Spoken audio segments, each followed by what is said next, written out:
Hello, Christina's World Kitchen. I'm Christina Martinez Williams, and I am going to make some ginger cookies for our trip. We are driving to Florida tonight. We will be there for 4 days and 3 nights, and we are so excited for the sun. It was actually pretty warm today, like 50, but it's going to be 75 there. So I'm super excited for there. We are not by the beach, but we are in the sun, and we are excited. Tell me where you're watching from. Tell me what temperature is where you are. And if you like ginger cookies, put like them in the comments. These are not ginger snap like crunchy or firm. These are soft, gooey, chewy ginger cookies. They're my absolute favorite. My family loves them. My husband eats them up. And we are going to take them with us on the trip. So I am we're having leftovers for dinner to make it easy. And it's going to be delicious. Well, it's all going to be delicious. So tell me where you're watching from. What are you doing this week? Do you celebrate Christmas or not? And what do you do? I would love to know. We do. All right. This is 2 eggs beaten. And I'm going to beat this with my sweeteners. These cookies don't have, normally ginger cookies have a ton of molasses, which is obviously full of sugar and carbs. And so in replacement of that molasses, we're using brown sweetener, and this is brown allulose erythritol. I was gonna make sure erythritol was still part of it, but it is. And so this is what we're using, this and allulose and monk fruit as the replacement for molasses.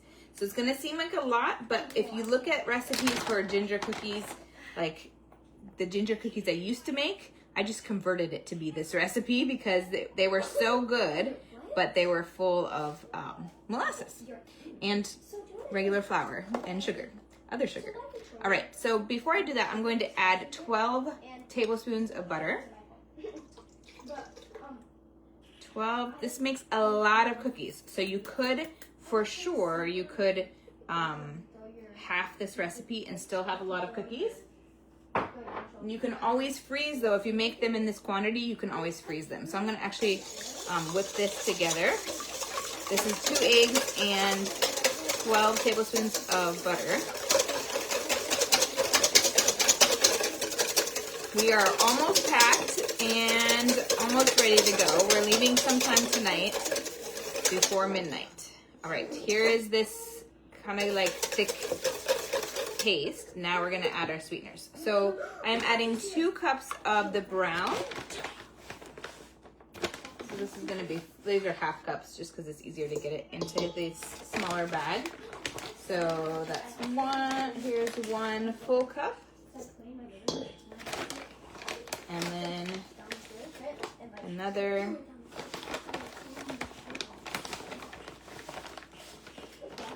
full cup. All right, so 2 of brown, 2 cups of brown. We're making ginger cookies. Renee, I know it's your birthday.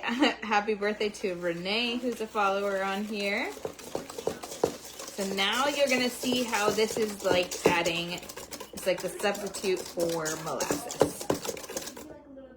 Look at that. So good.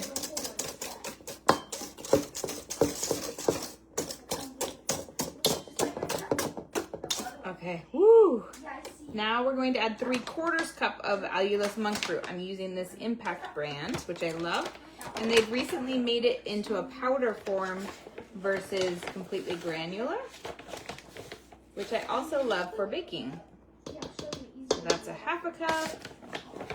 Now the 1/4 cup. And a 1/4 cup. And now I'm going to mix this, and then I'm going to shift to a different spoon because this is getting thick, and we're only going to be adding more thickness to it. Ooh, so good. Look how thick this is. This is just because of the sweeteners and the egg and the butter.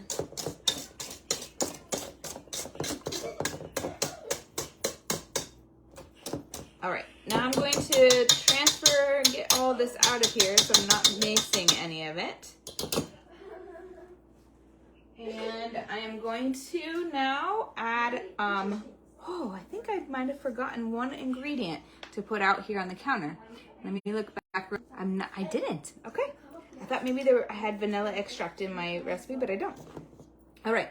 So now we're going to add our spices, and I'm getting warmer. I was cold. I'm getting warmer. We're going to add our spices, and we're going to add our baking soda, and then our almond flour. And I'm going to shift to this spatula. So we're adding a bunch of different really fun spices, really like seasonal spices. So we're going to add a teaspoon of ground cloves, a teaspoon of ground cloves,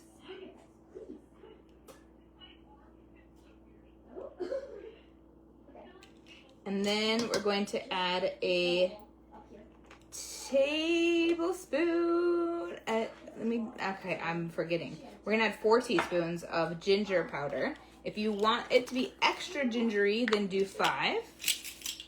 So that is equal to 1 tablespoon and 1 teaspoon. So sorry, I don't know if I said teaspoons or tablespoons, but 4 teaspoons or 5 teaspoons if you want it to be extra gingery. Okay. Now we're adding a 1/4 teaspoon of pink salt. A 1/4 teaspoon of pink salt.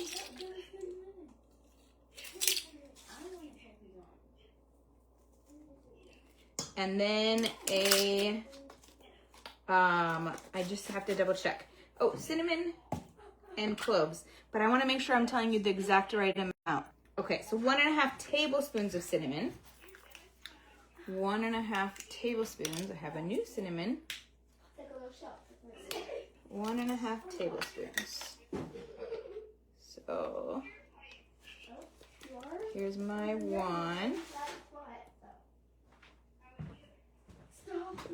And now for my 1/2 of a tablespoon. Tell me where you're watching from, and if you like ginger cookies, put like them. If you could leave them, put leave them. I love them. Or if you love them, put love them. I mean, why not? I love them. And then a teaspoon of cloves. So 1.5 tablespoons of cinnamon and a teaspoon of cloves. Did I already add the cloves? Uh-oh. I did. I think I see it. I did. Great. I did. I see it underneath this. Yeah, I see it. Okay, good. So it is a teaspoon though. I did check the quantity. It is a teaspoon. I'm going to close these up so I don't try to do it again. And then we are doing 2 teaspoons of baking powder. 2 teaspoons of baking powder. I need to get this opening better. 1.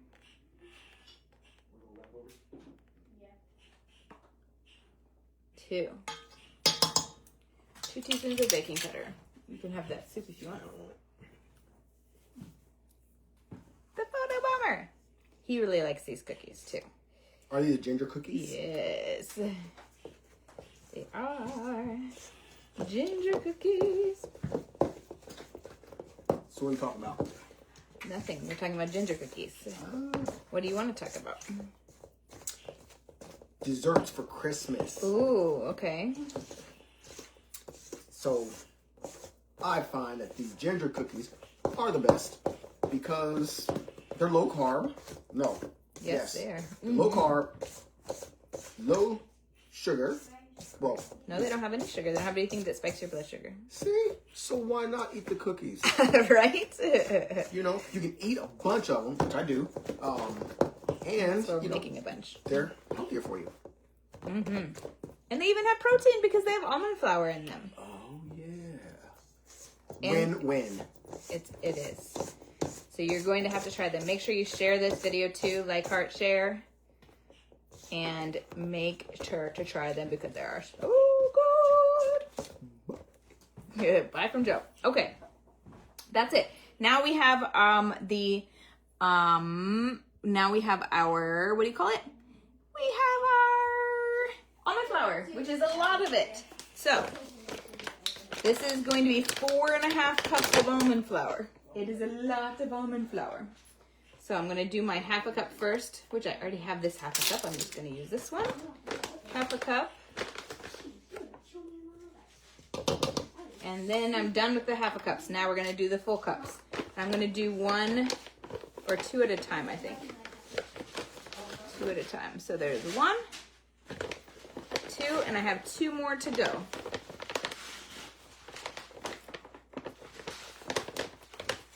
2. And then I have 2 more to go. And then we're almost done with the batter or the dough.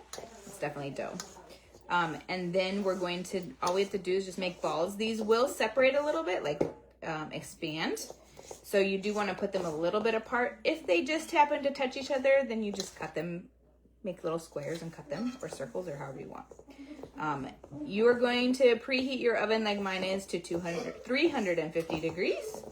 350 degrees. And then you're going to bake them for 11 to 13 minutes. These are ones that you do want to get a little golden on the bottom. They can be a little gooey or chewy, but you do want them to be cooked. So you want that to, you do want that, obviously. But they are soft. All right, now, if you live in a place of high altitude, you may need to add a little bit more flour so that they can, Kyla is trying to take over the photobombing action. All right, now I have 2 more to add, and then you just make little balls, however big you want, and bake them. 11 to 13 minutes, and make sure that there will be a little golden on the bottom. They're already golden because they're brown, not from molasses, but from what do you call it? The brown swerve, the brown allulose and erythritol. Now they're light brown, but they're gonna get brown again. So you do just it's a heavy mix because there's a lot of almond flour in here and it makes a lot of cookies. So like Joe said, indulge. Well, they're ones that you can feel good about indulging. And the taste and the flavor is so good. So let me know if you try them. Thumbs up, hearts, share this video. This is just gonna take me a few minutes to mix this in here. And I think that it's gonna be kind of boring for you to watch me mix hard in like this. So you just wanna mix till your almond flour is all connected. And then you're gonna put it on parchment paper or a silicone mat so that it doesn't stick. It shouldn't stick anyways, but it's better to do that. And that's it. That's it. I'm showing you, it's almost there. You can see how I'm still lacking a little bit of pushing it into the dough. But it is so good. Let's try a little ball. So good. Make sure you try them. From my house to your kitchen, global flavors and healthy plates from around the world. Bye.